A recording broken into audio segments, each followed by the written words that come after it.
अस्सलामुअलैकुम। I am Mohammad Waseem Saqib, your chemistry professor.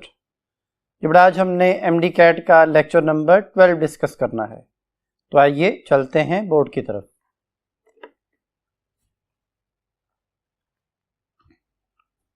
Ji students, बेटा आज का जो हमारा लेक्चर है वो गैसेस से रिलेटेड है।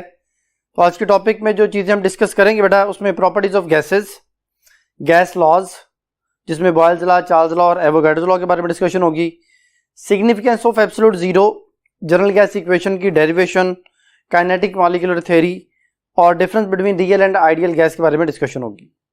थोड़ा स्टार्ट करते हैं। सबसे पहले गैसेस की प्रॉपर्टीज के बारे में डिस्कशन है। बेटा गैसेस जो है उनकी जो काइनेटिक एनर्जी है वो सबसे ज़्यादा होती है लिक्विड और सॉलिड में। सबसे ज़्यादा जो है ना वो कंपेरिजन अगर किया जाए तो गैसेस की काइनेटिक एनर्जी की वैल्यू सबसे ज़्यादा बनती है, क्योंकि हमें इस रूम में जो है ना वो सांस लेने में कोई दुश्वारी नहीं होती। इट मीन्स के ऑक्सीजन जो है वो आसानी से हमारे लंग्स तक पहुंच रही है, हमें आसानी से अवेलेबल है। अब वो चाहे इंसान जो है वो कमरे में है, वो चाहे किसी बिल्डिंग की छत पे मौजूद है, उसे सांस लेने में कोई प्रॉब्लम नहीं है। इवन किसी जो है ना वो तहखाने में मौजूद है तब भी उसे प्रॉब्लम नहीं होती। रीज़न ये है कि गैस की मूवमेंट आसान है, लेकिन लिक्विड उतना ज़्यादा मूव नहीं कर सकता और सॉलिड तो बिल्कुल भी मूव नहीं करता। तो फिर सॉलिड की काइनेटिक एनर्जी तकरीबन जीरो और लिक्विड की थोड़ी ज़्यादा और गैसेस की सबसे ज़्यादा। इसी तरह गैसेस जो हैं वो इफ्यूज और डिफ्यूज कर सकती हैं, और उनकी डिफ्यूजन जो है वो इनकी मूवमेंट ऑफ मॉलिक्यूल्स की वजह से जो है ना वो होती है। डिफ्यूजन है गैसेस का मिक्स होना, और इफ्यूजन है किसी एक टाइनी होल से गैस मॉलिक्यूल्स का एस्केप करना। लिक्विड भी इफ्यूज डिफ्यूज करते हैं, लेकिन ज़रा उनकी प्रॉपर्टी ये कम है। सॉलिड बिल्कुल भी इफ्यूज डिफ्यूज नहीं करते। इसी तरह जो गैसेस हैं वो आसानी से एक्सपैंड हो सकती हैं और कंप्रेस हो सकती हैं, तो उनकी कंप्रेसिबिलिटी और एक्सपेंशन की एबिलिटी की वजह से गैसेस जो है एक दूसरे में मिक्स भी होती हैं और डिफ्यूजन भी शो करती हैं। गैसेस जो हैं वो जब दीवारों के साथ उसके मॉलिक्यूल्स टकराते हैं तो ये जो है ना वो प्रेशर एक्सर्ट करते हैं। तो प्रेशर की डेफिनेशन को फिर हम ये कहते हैं कि number of collisions per unit area per unit time is called pressure of the gas. Gases की डेंसिटी लिक्विड और सॉलिड के मुकाबले में सबसे कम होती है। गैसेस जो है ना वो जॉल थॉम्सन इफेक्ट को शो करती हैं, जिसमें सडन एक्सपेंशन जो है वो हाईली कंप्रेस गैस पे जो है ना वो जब हम अप्लाई करते हैं तो वो एक कूलिंग इफेक्ट प्रोड्यूस करती है, जिसको फ्रिज और एसी वगैरह में यूज़ किया जाता है इस प्रिंसिपल को। तो बेटा ये गैसेस की प्रॉपर्टीज थी। अब इससे रिलेटेड जो है ना वो एमसीक्यू है, तो देखते हैं बेटा। पहला एमसीक्यू है, which of the following properties are shown by gases. कौन सी प्रॉपर्टी गैसेस शो करते हैं? तो पहली ऑप्शन है have ability to expand and compressibility, कि इनकी एबिलिटी है कि वो एक्सपैंड और कंप्रेस कर सकते हैं, ठीक है।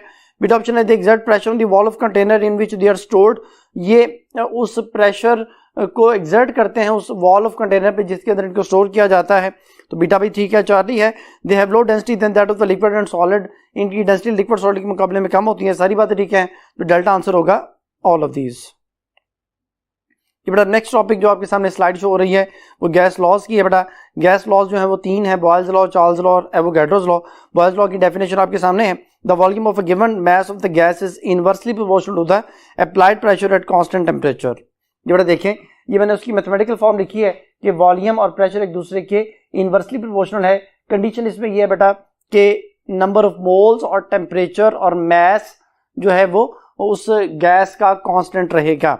तो ये बॉयल्स लॉ की डेफिनेशन आ गई। फिर बेटा चार्ल्स लॉ की डेफिनेशन है, the volume of the given mass of the gas is directly proportional to the absolute temperature at constant pressure. ये बेटा मैंने उसकी मैथमेटिकल फॉर्म लिखी है कि वॉल्यूम जो है वो एब्सोल्यूट टेम्परेचर के साथ डायरेक्टली प्रोपोर्शनल है। इसमें कंडीशन क्या है कि नंबर ऑफ मोल्स, मास और प्रेशर जो है वो कांस्टेंट रहेगा। ये चार्ल्स लॉ की डेफिनेशन आ गई। फिर जो लास्ट नंबर पे वो एवोगाड्रोस लॉ है, equal volume of all the ideal gases at the same temperature pressure contain equal number of molecules. इसी बेटा दो डेफिनेशन है कि अगर दो डिफरेंट गैसेज हैं और उनका टेम्परेचर प्रेशर अगर कांस्टेंट रखा जाए तो उनके अगर वॉल्यूम इक्वल है तो फिर उसमें नंबर ऑफ मॉलिक्यूल्स भी इक्वल होंगे। और दूसरी बात ये कि volume is directly proportional to the number of moles at constant temperature and pressure. ये बेटा एवोगाड्रोस लॉ की जो मैथमेटिकल फॉर्म है। अगर हम इस प्रोपोर्शनल डिजाइन को खत्म करते हैं तो उधर के आता है, के ओवर पी, यानी p v is equal to k बन जाएगा। अब के कांस्टेंट है तो P1 V1 is equal to के और P2 V2 is equal to के, फिर P1 V1 is equal to P2 V2 हमारे पास आ जाएगा। इसी तरह जो ना वो V is equal to k t आएगा, के इधर रहे तो V over t is equal to k आएगा, V1 ओवर T1 और V2 ओवर T2 दोनों के बराबर होंगे तो फिर ये आपस में भी इक्वल हैं। और इसी तरह से यहाँ पे प्रोपोर्शनल डिजाइन खत्म किया, के आया तो v is equal to K N आएगा, v over N is equal to K V one over N one और V two over N two दोनों k के बराबर है, तो फिर ये आपस में भी इक्वल है। और इसी से रिलेटेड बेटा इनके ग्राफ जो है वो साथ मेंशन किए गए हैं कि अगर वॉल्यूम प्रेशर में ग्राफ प्लॉट किया जाए तो एक कर्व हमें हासिल होती है जो कि इन्वर्सली प्रोपोर्शनल को शो करती है कि वॉल्यूम बढ़ने पे प्रेशर जो है वो कम होता चला जाएगा, या प्रेशर के कम होने पे वॉल्यूम बढ़ता चला जाएगा, प्रेशर के बढ़ने से वॉल्यूम कम होता चला जाएगा। ये दूसरे के इन्वर्सली प्रोपोर्शनल है। तो बेटा अगर लो टेम्परेचर पे ग्राफ है तो वो ज़्यादा जो है वो प्रेशर और वॉल्यूम एक्सिस के करीब होगा, और अगर टेम्परेचर बढ़ाएंगे तो फिर टेम्परेचर के बढ़ने से प्रेशर और वॉल्यूम दोनों इंक्रीज हो जाएंगे, इसलिए ग्राफ जो है वो move away from both axis. तो ये हमारे पास जो है ना वो कब जो आती है इसको आइसोथर्म कहा जाता है, आइसोसेम को कहते हैं, थर्म टेम्परेचर को कहते हैं। इसी तरह बेटा ग्राफ जब प्लॉट किया जाता है वॉल्यूम और एब्सोल्यूट टेम्परेचर के दरमियान तो इसमें स्ट्रेट लाइन हासिल होती है। वो स्ट्रेट लाइन जो है वो हमारे पास जो है वो डायरेक्टली प्रोपोर्शनल को शो करती है कि वॉल्यूम टेम्परेचर डायरेक्टली प्रोपोर्शनल है, और अगर आप प्रेशर बढ़ाते हैं तो फिर वो ज़्यादा जो है ना वो टेम्परेचर एक्सिस की तरफ लाइन मूव कर जाएगी। ये लाइन ओरिजिन से कभी स्टार्ट नहीं होती क्योंकि किसी भी गैस का वॉल्यूम जीरो नहीं हो सकता। इसको जब आप एक्स्ट्रा प्लॉट करते हैं तो फिर हमें एब्सोल्यूट जीरो की वैल्यू मिलती है, जो भी हम थोड़ी देर बाद डिस्कस करेंगे। तो ये ग्राफ जो है वो चार्ल्स लॉ का है, और इसमें प्रेशर जो कि कांस्टेंट रखा जाता है तो इसको आइसो बार जो है वो कहा जाता है। बार BARR वाला है जो कि प्रेशर के लिए एक यूनिट होता है, तो आइसो बार भी सेम जो कांस्टेंट या सेम प्रेशर पे ग्राफ में हासिल होता है। और जो वॉल्यूम और नंबर ऑफ मोल्स में ग्राफ है वो भी स्ट्रेट लाइन होती है बेटा, और जो ना ये स्ट्रेट लाइन शो करती है कि ये दोनों आपस में डायरेक्टली प्रोपोर्शनल हैं। तो ये चीज़ जो ग्राफ मैंने आपके सामने शो की है, आपको सामने स्लाइड में भी जो ना शो हो रहा है बेटा, उसमें भी देख सकते हैं कि इन ग्राफ को शो किया गया है। अब बेटा एक्सपेरिमेंटल ऑब्जर्वेशन वाली जो है ना वो एक स्लाइड आपके सामने है जिसमें बॉयल्स लॉ के लिए लिखा हुआ by putting a weight on the movable piston of the cylinder filled with the gas the volume of the gas decreases. तो अगर आप एक जो है ना वो पिस्टन को पुट कर देते हैं, ये जो ना वो एक आप सिलेंडर ऐसा जिसका कुछ ना कुछ वेट हो उस पिस्टन के ऊपर पुट कर देते हैं, जो कि मूवेबल पिस्टन हो, गैस के ऊपर आपने उसको लगाया हो किसी कंटेनर के अंदर, तो उसकी वजह से उस सिलेंडर के रखने की वजह से जो ना पिस्टन दब जाएगा, और पिस्टन के दबने से प्रेशर बढ़ जाएगा और वॉल्यूम डिक्रीज हो जाएगा। इसी तरह चार्ल्स लॉ में on heating a cylinder filled with a gas having a movable piston the volume of gas increases, कि अगर आप किसी ऐसी गैस को जो किसी मूवेबल पिस्टन वाले कंटेनर में इंक्लोज्ड है उसको अगर आप हीट करते हैं, टेम्परेचर प्रोवाइड करते हैं, तो टेम्परेचर बढ़ने से काइनेटिक एनर्जी बढ़ती है, कोलिजन बढ़ती है, कोलिजन बढ़ने से प्रेशर बढ़ता है। In order to maintain the pressure constant, कि अगर आप प्रेशर को कांस्टेंट रखना चाहते हैं तो पिस्टन जो है मूव कर जाएगा और एक्सपेंशन जो करेगा ताकि प्रेशर फिर वही हो जाए जो उसको हीट करने से पहले था। और इस सारे केस में जो है ना वो जो एक्सपेंशन में नजर आएगी, जो वॉल्यूम इंक्रीज कर जाएगा बाय हीटिंग दैट गैस, तो फिर हम ये कहेंगे कि वॉल्यूम टेम्परेचर डायरेक्टली प्रोपोर्शनल है। ये चार्ल्स लॉ की एक्सपेरिमेंटल ऑब्जर्वेशन आ गई। और इसी तरह एवोगाड्रोस लॉ की है कि increasing the number of moles of gas in a close cylinder the volume increases. अगर आप किसी क्लोज कंटेनर में मूवेबल पिस्टन है वहाँ पे आप नंबर ऑफ मोल्स इंक्रीज करते हैं तो ऑटोमेटिकली उनके जो ना वॉल्यूम में भी इंक्रीज हमें नजर आएगा, तो वॉल्यूम और नंबर ऑफ मोल एक दूसरे के डायरेक्टली प्रोपोर्शनल हो गए। अब इससे रिलेटेड MCQ है। क्वेश्चन है all of the following statements are matched correctly for the Boyle's law and Charles law except. ये सारी बातें करेक्टली मैच कर रही हैं बॉयल्स लॉ चार्ल्स लॉ के लिए सिवाय एक के। तो पहली ऑप्शन है बॉयल्स लॉ के लिए कि P is equal to K at constant number of moles and temperature, ठीक है। फिर चार्ल्स लॉ के लिए कि V over T is equal to K और at constant number of moles and pressure, ये भी ठीक है बेटा। बीटा ऑप्शन है बॉयल्स लॉ के लिए कि K depend upon the mass temperature और नेचर ऑफ गैस, कि K जो है वो तीन चीज़ों पर डिपेंड कर रहा है, मास पे और टेम्परेचर पे और नेचर ऑफ गैस पे। इसी तरह चार्ल्स लॉ में K डिपेंड करता है मास पे, प्रेशर पे और नेचर ऑफ गैस पे, ये वाली बात भी ठीक है। चौथी ऑप्शन में इसकी मैथमेटिकल फॉर्म है बॉयल्स लॉ की V inversely proportional pressure at constant N and T, ये भी ठीक है। और चार्ल्स लॉ की जो हमारे पास एक मैथमेटिकल एक्सप्रेशन चौथी ऑप्शन में लिखी हुई है कि V directly proportional to T at constant number of moles and pressure, तो चौथी बात भी ठीक हो गई। डेल्टा ऑप्शन में ग्राफ जो है ना वो ठीक बना हुआ है, लेकिन ग्राफ के नीचे लिखा हुआ है आइसो बार बॉयल्स लॉ में, और चार्ल्स लॉ का ग्राफ तो ठीक है लेकिन उसके नीचे लिखा हुआ है एट कांस्टेंट प्रेशर, और आइसोथर्म उसका नेम लिखा हुआ गलत है। पर जो नेम है वो गलत है क्योंकि जो बॉयल्स लॉ में ग्राफ हमें हासिल होता है उसे आइसोथर्म कहते हैं, और चार्ल्स लॉ में जो ग्राफ हमें हासिल होता है उसे आइसो बार कहते हैं। फिर ये नेम गलत होने से डेल्टा ऑप्शन करेक्टली मैच नहीं कर रहा, तो इस MCQ का डेल्टा आंसर। जो नेक्स्ट टॉपिक है absolute zero and it's graphical explanation. देखें जब हम जो डिस्कस करते हैं चार्ल्स लॉ को क्वान्टिटेटिवली, यानी जब हम ये कहते हैं कि भाई कितना जो ना उसके वॉल्यूम में इंक्रीज आएगा अगर 1 डिग्री टेम्परेचर जो है इंक्रीज किया जाए, तो अगर 1 डिग्री टेम्परेचर इंक्रीज करेंगे तो 1/273 ऑफ द ओरिजिनल वॉल्यूम जो है वो वॉल्यूम इंक्रीज कर जाता है फॉर एवरी 1 डिग्री सेंटीग्रेड। तो उसको जब हम ग्राफ पे प्लॉट करते हैं तो फिर स्ट्रेट लाइन में हासिल होती है। स्ट्रेट लाइन जो है वो रियल वैल्यूज को शो करती है, लेकिन जब हम इसको एक्स्ट्रा प्लॉट करते हैं बेटा तो वो एक्स्ट्रा प्लॉट मीन के हम जो कॉन्सेप्ट इसमें अप्लाई करते हैं वो ये है कि टेम्परेचर बढ़ने पे वॉल्यूम बढ़ रहा है। लेकिन अगर इसको ऑपोजिटली सोचा जाए कि टेम्परेचर कम होने पे वॉल्यूम भी कम होगा, तो फिर टेम्परेचर को कम करते करते हम आके इस टेम्परेचर एक्सिस पे उस लाइन ने कट किया, उस ग्राफ को जब हमने एक्स्ट्रा प्लॉट किया तो यहाँ पे उसने उस पॉइंट पे जिस पॉइंट पे कट किया वो -273.16 डिग्री सेंटीग्रेड था बेटा। ये वो टेम्परेचर है जहाँ पे वॉल्यूम जीरो हो जाना चाहिए, क्योंकि इस पूरे एक्स एक्सिस पे वॉल्यूम जीरो जो ना वो होगा। तो फिर टेम्परेचर की वो कंडीशन जहाँ पे वॉल्यूम जीरो हो जाना चाहिए उसको हम एब्सोल्यूट जीरो कहते हैं।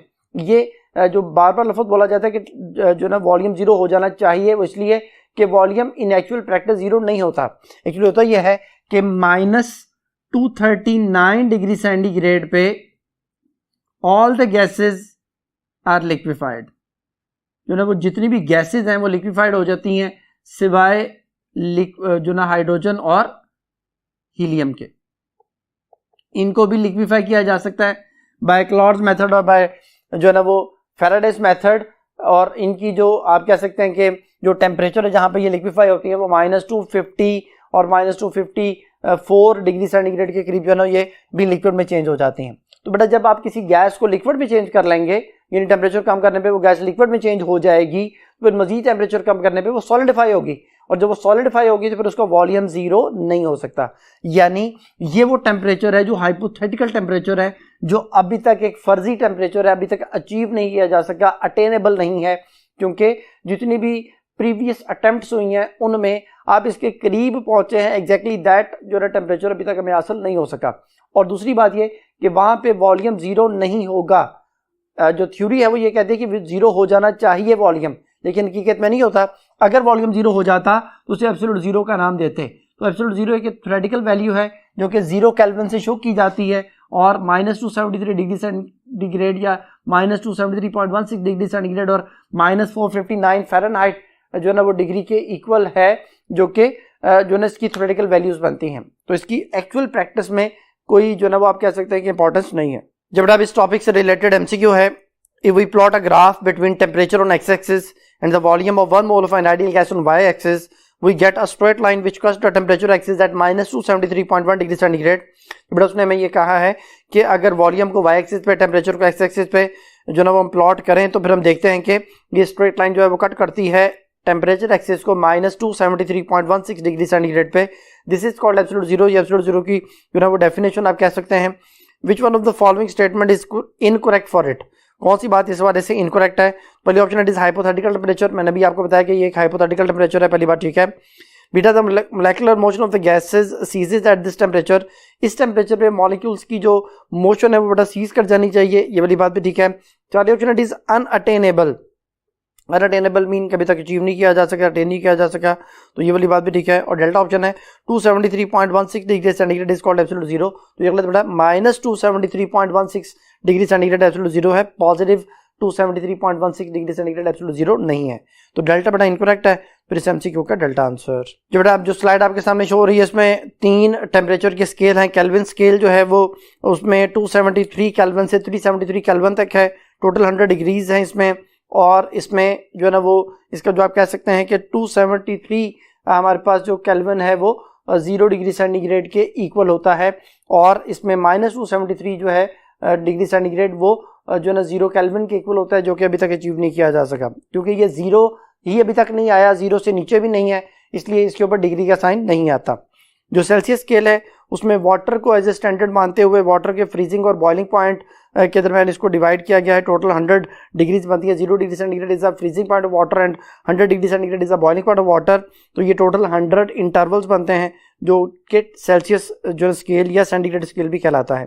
फ़ारेनहाइट में भी इसी तरह से वाटर को ही जो है कंसिडर किया गया है। वाटर फ्रीज होता है 32 फ़ारेनहाइट पे और वाटर बॉयल करता है 212 फ़ारेनहाइट पे। इसमें टोटल 180 जो है ना वो इंटरवल्स हैं, और जो बॉडी टेम्परेचर है नॉर्मल वो मोस्टली हम फ़ारेनहाइट में मेजर करते हैं, वो 98.6 फ़ारेनहाइट होता है, और जो हम एटमॉस्फेयर का टेम्परेचर मेजर कर रहे होते हैं वो डिग्री सेंटीग्रेड में होता है। केमिस्ट्री में जब हम मेजर करते हैं तो केल्विन में होता है। तो ये टेम्परेचर स्केल्स हैं जिनके बारे में कुछ इन्फॉर्मेशन आपके साथ शेयर की बेटा। अब नेक्स्ट जो टॉपिक है वो है general gas equation. General gas equation को आइडियल गैस इक्वेशन या यूनिवर्सल गैस इक्वेशन भी कहा जाता है।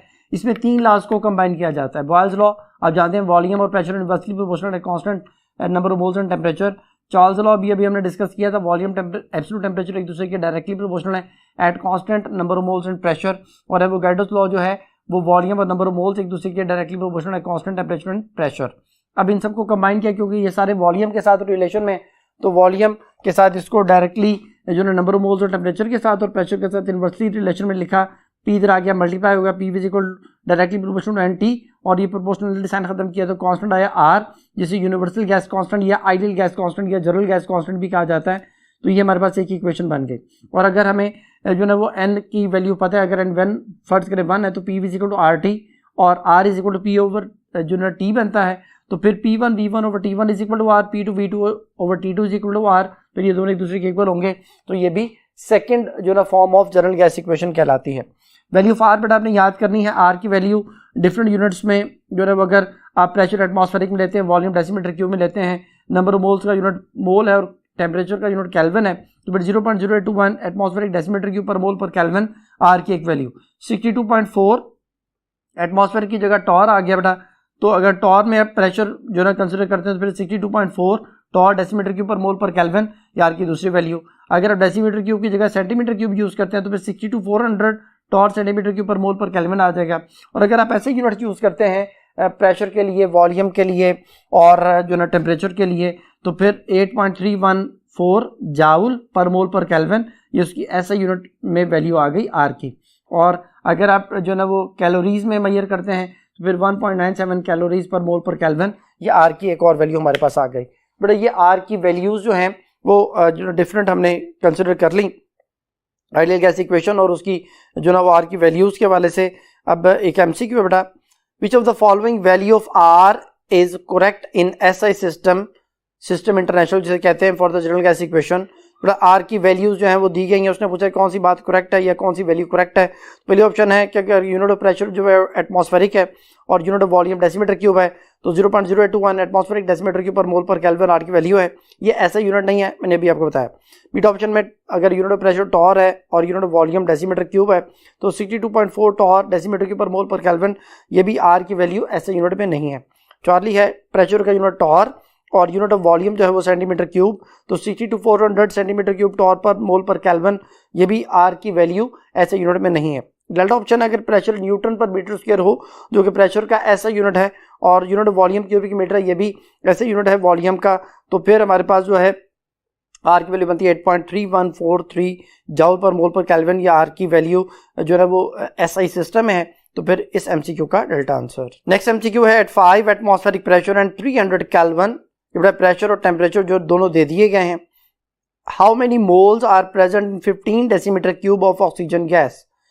बेटा उसने हमें डेसीमीटर क्यूब जो है ना वॉल्यूम प्रोवाइड कर दिया ऑक्सीजन गैस का और आर की वैल्यू मेंशन कर दिया साथ 0.1 एटमॉस्फेरिक डेसीमीटर क्यूब पर मोल पर केल्विन। बेटा उसने हमसे पूछा है कि हमने बताने के मोल्स कितने होंगे। तो आप जानते हैं कि अभी हमने देखा कि p is equal to n r t है, तो n is equal to p v over r t हमारे पास जो है वो फार्मूला बनेगा इस इक्वेशन से। एन इधर ही रहा, आर टी इधर आके डिवाइड हो गया। अब प्रेशर की वैल्यू उसने हमें प्रोवाइड की है, वॉल्यूम की वैल्यू प्रोवाइड की है, तो प्रेशर की वैल्यू है 5 और वॉल्यूम 15, तो 5 और 15 को यहाँ पे मल्टीप्लाई किया, ये 0.1 है। और टेम्परेचर जो उसने मेंशन किया है जो कि केल्विन में ही है वो 300 है बेटा, तो ये 300 आ गया हमारे पास। अब ये पॉइंट ख़त्म करें तो यहाँ 100 आएगा, 10 आएगा, 10 में एक जीरो से कैंसिल हो जाएगा, 30 रह जाएगा, तो ये 5, 15 और 30, 15 2 से 30, 5/2 यानी 2.5 हमारे पास जो है वो मोल्स इसका आंसर आ गया बेटा। तो हम देखते हैं कौन सी ऑप्शन मैच करती है। पहली ऑप्शन है 2.5, बीटा है 0.25, चार्ली 1.5 और डेल्टा 2 मोल्स, तो फिर इस एमसीक्यू का अल्फा आंसर।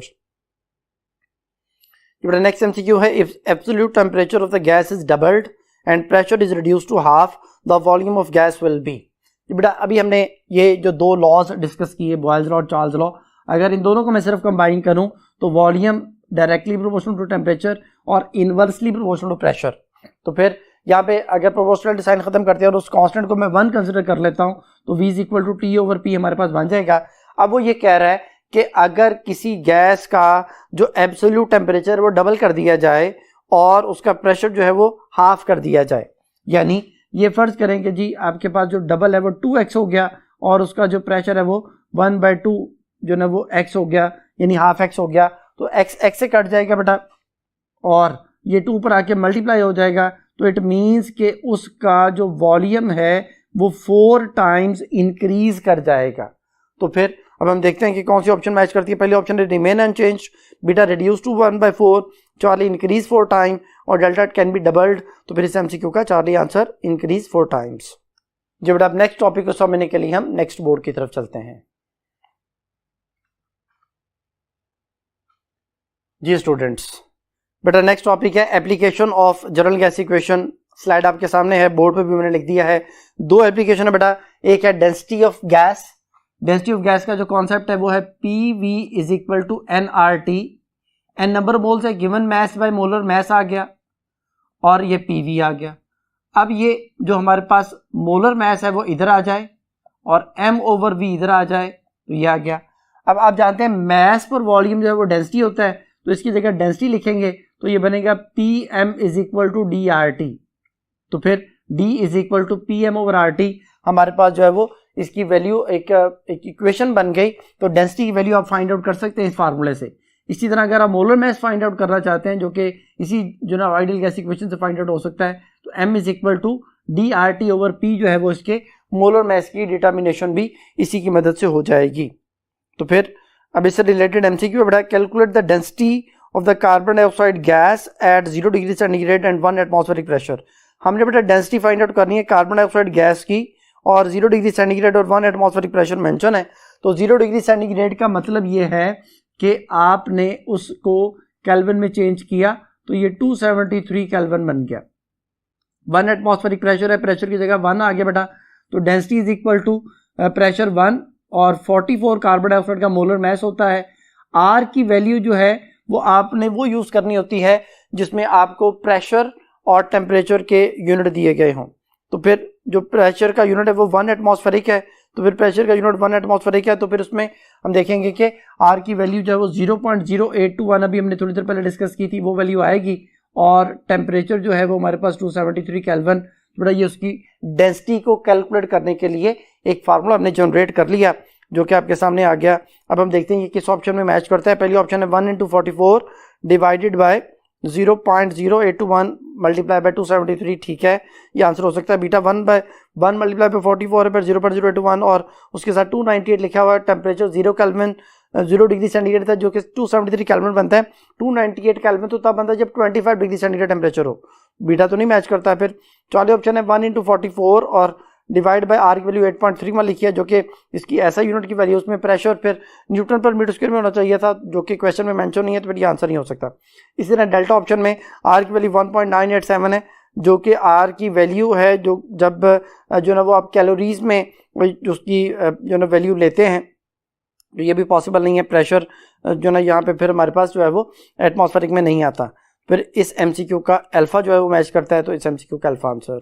जब नेक्स्ट टॉपिक जो आपके सामने है वो है पोस्टुलेट्स ऑफ केएमटी के पोस्टुलेट्स। बटा स्लाइड आपके सामने है। सबसे पहला जो इसका पॉइंट है या पोस्टुलेट है वो ये है कि every gas consist of a large number of very small particles called molecules.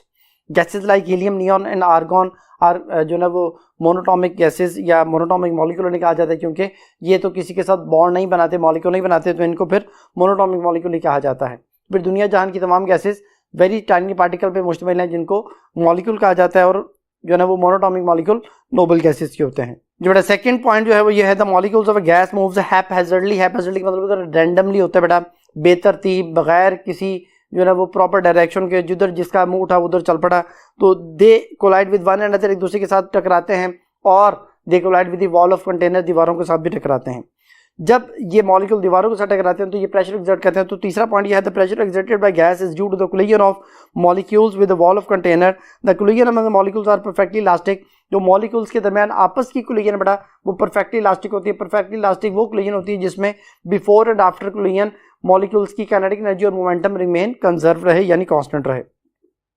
चौथा पॉइंट है, the molecule of gas are widely separated. उनमें जो है बहुत ज़्यादा सेपरेशन होती है, गैप होते हैं, और इसी वजह से इनको कंप्रेस किया जा सकता है।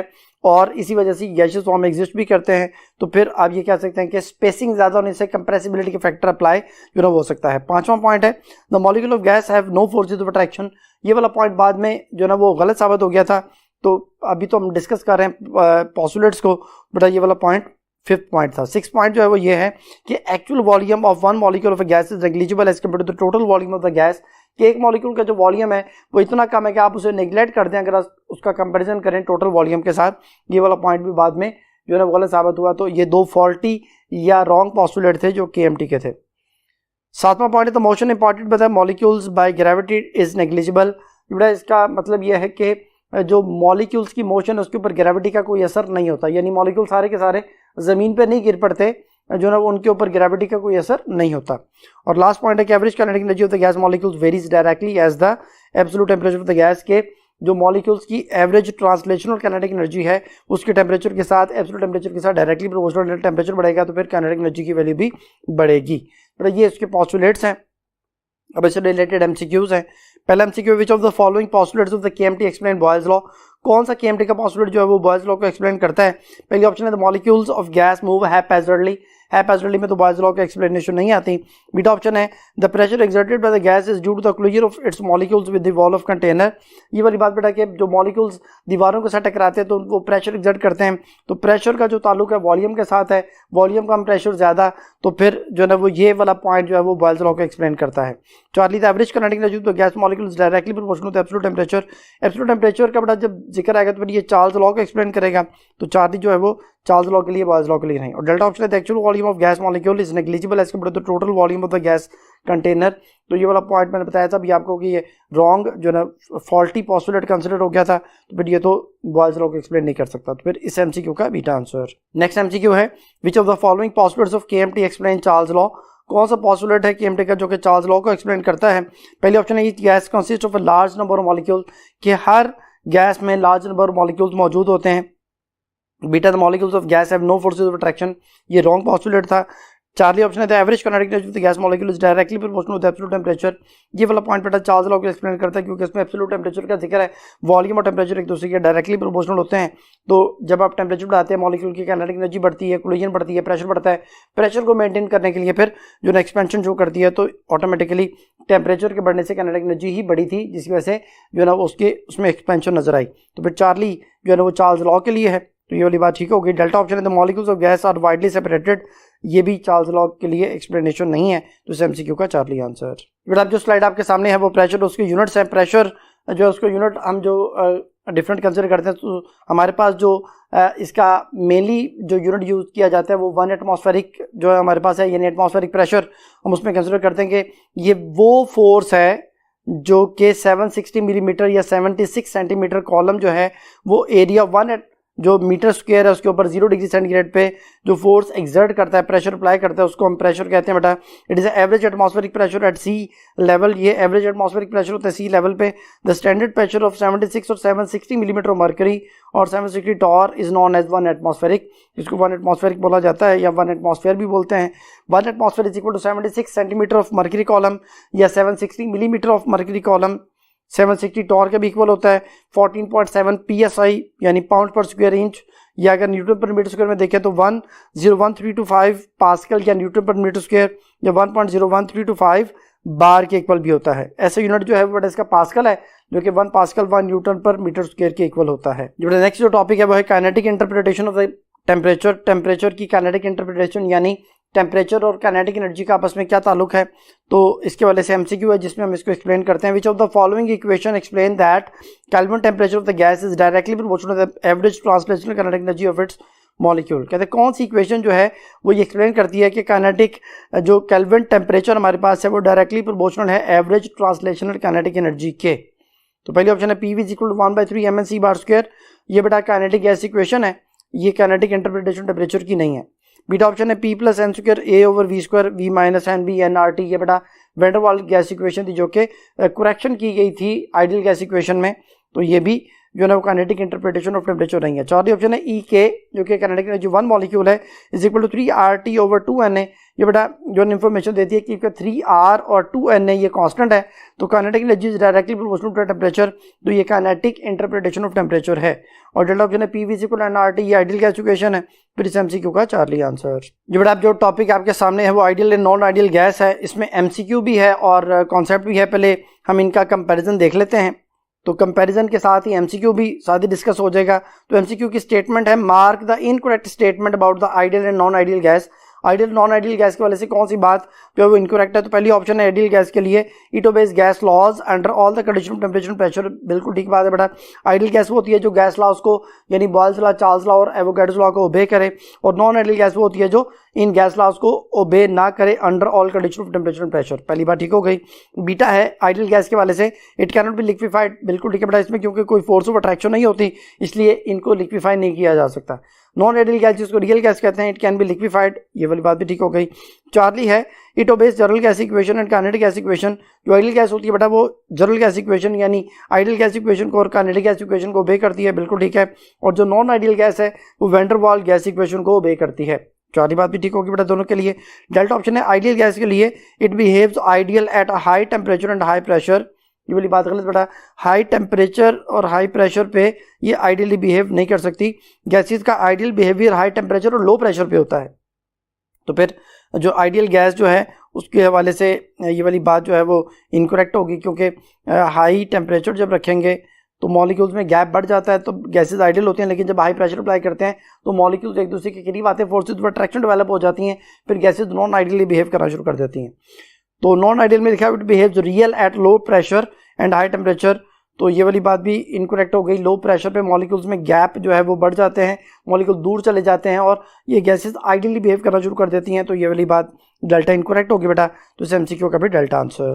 बेटा नेक्स्ट जो MCQ है वो गैसेस के नॉन आइडियल बिहेवियर के हवाले से है कि गैसेस जब नॉन आइडियल होती हैं यानी वो आइडियल जो है बिहेवियर से डेविएट करती हैं। वो जो ग्राफ आपकी बुक में शो किया गया है वो ग्राफ इस तरह से है कि अगर आप ग्राफ में प्रेशर और जो PV/NRT जिसे कंप्रेसिबिलिटी फैक्टर कहते हैं एक ग्राफ प्लॉट करते हैं, तो आइडियल गैस के लिए एक स्ट्रेट लाइन आती है पैरेलल टू प्रेशर एक्सिस, लेकिन नॉन आइडियल के लिए जो ग्राफ है वो इस तरह से डेविएशन शो करता है। तो गैसेस की जो डेविएशन है वो किस चीज़ पे डिपेंड करती है, उसके लिए हमारे पास कुछ फैक्टर्स हैं बेटा। साइज ऑफ मॉलिक्यूल ज़्यादा, तो मॉलिक्यूल्स के दरमियान पोलराइजेबिलिटी ज़्यादा हो जाएगी, पोल्स में कन्वर्ट करने की एबिलिटी ज़्यादा हो जाएगी, ऑटोमेटिकली उसमें इंटरमॉलिक्यूलर फोर्सेस ज़्यादा हो जाएंगी।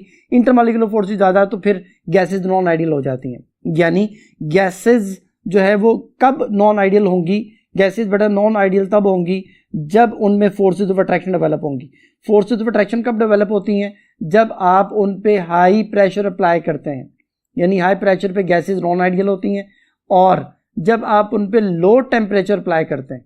लो टेम्परेचर पे मॉलिक्यूल्स की काइनेटिक एनर्जी कम होती है, मॉलिक्यूल एक दूसरे के करीब आते हैं। इन दोनों कंडीशन में मॉलिक्यूल्स एक दूसरे के करीब आते हैं और उनमें फोर्सेज ऑफ अट्रैक्शन डेवलप होती हैं, जिसकी वजह से गैसेज नॉन आइडियल हो जाती हैं। अब क्वेश्चन यही है बेटा, which of the following gases have minimum deviation from ideal behaviour. किसकी मिनिमम डेविएशन है, तो जो नॉन आइडियल है वो ज्यादा डेविएशन शो कर रहा है बेटा। तो मिनिमम डेविएशन कब होगी, यानी लेस डेविएशन का मतलब है कि साइज ऑफ मॉलिक्यूल जो है वो कम होना चाहिए। तो जिस मॉलिक्यूल का साइज सबसे कम होगा वो मिनिमम डेविएशन शो करेगा। तो पहली ऑप्शन है हीलियम, बीटा ऑप्शन है hydrogen, Charlie nitrogen, delta carbon dioxide. But यहाँ पे सबसे स्मॉलर साइज जो है वो हीलियम का, क्योंकि वो सिंगल एटम है, हाइड्रोजन भी 2 एटम है, नाइट्रोजन के भी 2 एटम है, कार्बन डाइऑक्साइड के 3 एटम है। तो फिर सबसे जो है ना वो स्मॉलर साइज, क्योंकि उसमें नंबर ऑफ शेल भी सिर्फ एक ही है, स्मॉलर साइज है, सिंगल एटम है, तो smaller size, less polarisability, less charge separation, automatically less intermolecular forces और लेस यूनिट डेविएशन। तो फिर इस MCQ का alpha answer. Next MCQ, which of the following are the main condition of the deviation of the real gases from ideal behavior। Gases के ideal behaviour से deviate करने की main conditions क्या हैं। तो पहली ऑप्शन है low temperature and high pressure. Low temperature high pressure पे गैसेस नॉन आइडियल है, नॉन आइडियल मीन के डेविएशन ज्यादा शो करते हैं। पहली बात ठीक है बेटा, at low temperature and low pressure, ये वाली बात गलत होगी क्योंकि प्रेशर लो कर दिया गया, मॉलिक्यूल दूर चले जाएंगे। Charlie, at high temperature and high pressure, high temperature पे गैसेस आइडियल होती हैं लेकिन हाई प्रेशर पे गैसेस आइडियल नहीं होती। Delta option at high temperature and low pressure, high temperature पे मॉलिक्यूल्स एक दूसरे से दूर चले जाते हैं, गैसेस आइडियल होती हैं, लेकिन लो प्रेशर पे मॉलिक्यूल्स जो हैं वो एक दूसरे से मजीद दूर चले जाते हैं और जो ना वो गैसेज आइडियल हो जाती है, फिर ये डेविएशन शो नहीं करेंगी। तो ये कंडीशन नहीं होगी उसके डेविएट करने की, बल्कि ये कंडीशन होगी उसके आइडियल होने की। तो यहाँ पे कंडीशन पूछी गई थी कि वो नॉन आइडियल कब होंगी या वो डेविएशन कब शो करेंगी। तो डेविएशन शो करने की रीजन यानी नॉन आइडियल होने की कंडीशन एट हाई प्रेशर और लो टेम्परेचर, जो कि अल्फा में मेंशन है। तो इस एमसीक्यू का अल्फा आंसर। नेक्स्ट एमसीक्यू बेटा, which of the following is are the main cause of the deviation of real gases from ideal behaviour. Main cause जो है वो क्या है। कंडीशन तो हमने देख ली कि जो ना वो कंडीशंस ये हैं कि भाई जब आप हाई प्रेशर अप्लाई करते हैं, लो टेम्परेचर अप्लाई करते हैं, तो ये वो कंडीशंस हैं जिन पे गैसेज डेविएट करती हैं। तो कॉज क्या है, उसकी रीजन क्या है बेटा। तो पहली ऑप्शन है there are forces of attraction among the molecules of gas only. जो मॉलिक्यूल्स ऑफ गैसेस में फोर्सेस ऑफ अट्रैक्शन डेवलप होती हैं, ये मेन कॉज है। बिल्कुल ठीक है, यही फॉल्टी पोस्टुलेट था केएमटी का, जिसको बाद में वैन डर वाल ने करेक्ट किया। बीटा ऑप्शन है the actual volume of gas molecule is not negligible as compare to the total volume of vessel, कि जो एक मॉलिक्यूल का वॉल्यूम आप उसे निगलेक्ट नहीं कर सकते। जो केएमटी था उसमें उसने ये कहा था कि एक मॉलिक्यूल का जो वॉल्यूम उसे निगलेक्ट कर दें या वो नेग्लिजिबल होना चाहिए। बट ये दोनों बातें जो ना वो ठीक हैं कि क्योंकि फोर्सेस ऑफ अट्रैक्शन होती हैं और एक मॉलिक्यूल के वॉल्यूम को निगलेक्ट नहीं कर सकते। तो दोनों बातें ठीक है। तो बोथ ए एंड बी इसका आंसर होगा, क्योंकि डेल्टा ऑप्शन है नाइदर एंड नॉर बी, जो कि पॉसिबल नहीं है। तो फिर इस एमसीक्यू का Charlie answer both A and B. तो नेक्स्ट एमसीक्यू है mark the incorrect statement. Incorrect statement क्या है जी, हमने मेंशन करनी है कौन सी इनकरेक्ट है। पहली ऑप्शन है general gas equation P is equal to nRT, पहली बात ठीक है। बीटा ऑप्शन है Boyle's law equation P1 V1 is equal to P2 V2, ये भी ठीक है बेटा। चार्ली ऑप्शन है वैन डर वाल gas equation PI plus N square और आगे A ओवर V स्क्वायर लिखा V फ्री माइनस NB, ये वाली बात गलत बेटा। P ऑब्जर्व्ड हमारे पास आता है, P आइडियल की जगह पर तो वैल्यू पुट करते हैं। जो P आइडियल है और V आइडियल है इज इक्वल टू nRT, यहां पे हम वैल्यू पुट करते हैं P observed plus A N square over V square और V vessel minus NB is equal to nRT, ये है वैन डर वाल इक्वेशन। तो यहाँ पे P ऑब्जर्व्ड की जगह P आइडियल लिख दिया उसने चार्ली ऑप्शन में, और V वेसल की जगह V फ्री लिख दिया, ये भी दोनों बातें गलत हो गई। तो फिर चार्ली जो है ना वो इनकरेक्ट हो गया बेटा। डेल्टा ऑप्शन है Charles law equation V1 over T1 is equal to V2 over T2, ये वाली बात भी ठीक है, यानी अल्फा बीटा डेल्टा ठीक है। चार्ली बेटा इनकरेक्ट है, तो इस एमसीक्यू का चार्ली आंसर। बेटा नेक्स्ट एमसीक्यू है which one of the following relationship is correct regarding van der Waals gas equation. कौन सा रिलेशनशिप ठीक है बेटा। तो पहली ऑप्शन है हमारे पास A of NH3 is greater then A of N2 but B of NH3 is less than B of nitrogen. तो देखें A जो है वो यहाँ पर A अट्रैक्शन को शो करते हैं और B एक्सक्लूडेड वॉल्यूम को शो करता है। अट्रैक्शन ज्यादा किस में ज्यादा होगी, NH3 में हाइड्रोजन बॉन्डिंग होती है और नाइट्रोजन में जो ना वो वीक लंडन डिस्पर्शन फोर्सेस हैं, तो अट्रैक्शन जो है वो NH3 की ज्यादा होगी। अब हम एक्सपेक्ट ये कर रहे होते हैं कि अगर A की वैल्यू ज्यादा है तो B की वैल्यू भी ज्यादा होनी चाहिए, लेकिन होता यह है कि B ऑफ नाइट्रोजन और जो B ऑफ अमोनिया हमारे पास है उसमें नाइट्रोजन की वैल्यू जो है वो ज्यादा होगी और अमोनिया की NH3 की B वैल्यू कम होगी।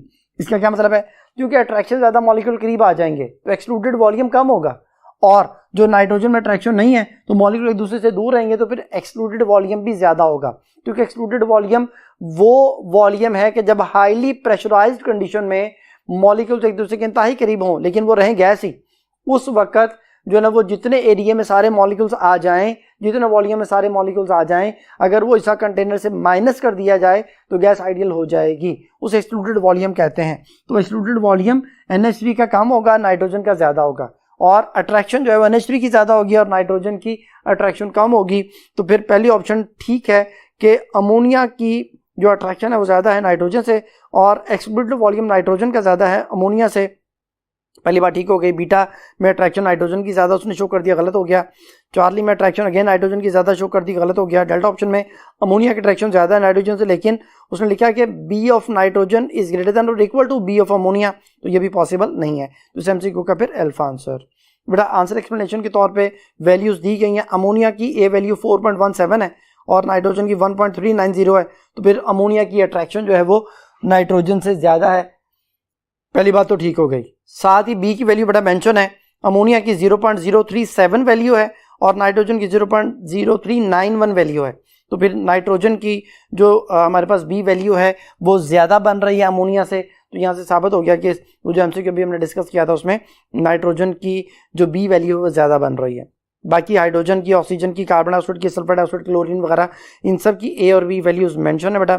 और जो ये शो कर रही हैं कि यहाँ पे फोर्सेस ऑफ अट्रैक्शन ज़्यादा, जो ना वो फैक्टर किन पे डिपेंड करते हैं, जैसे साइज ज़्यादा, पोलराइजेबिलिटी ज़्यादा, इंटरमॉलिक्यूलर फोर्सेस ज़्यादा।